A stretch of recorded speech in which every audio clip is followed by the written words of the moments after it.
It is time to meet this week's Scholar Athlete, a track star with a full ride to UC Berkeley and Olympic dreams. Timothy Parker shows us how she is going the distance. Tim?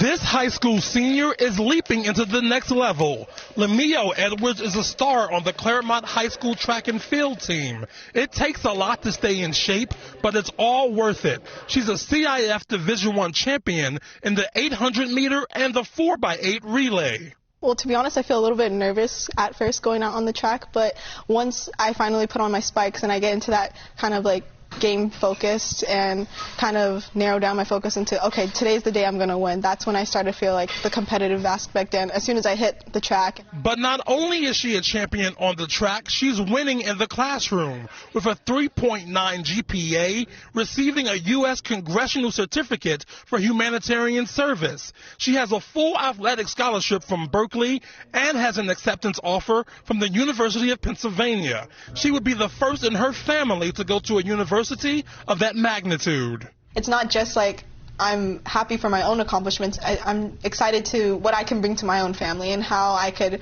help others around me. And just being the first to accomplish so many things, whether that be being a neurologist or a pro athlete or going to some of the top schools in the world. Ernie Gregoire is the Claremont High track and field coach. He's been coaching for over 30 years. Bring up some power.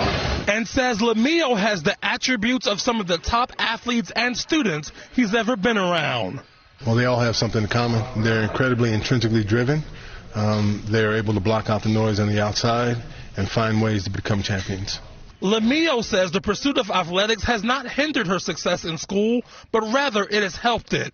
During track, you always have to make sure you follow the workouts precisely. You can't rest too long. You got to have that kind of mental strength to push through and finish everything on time. And I really see that in academics as well. In addition to school, Lemio is doing everything she can to try and compete in the 2028 Olympics in Los Angeles. But no matter what happens, this Scholar Athlete seems to be on the right track to greatness. Greatness indeed. Thank you so much, Tim.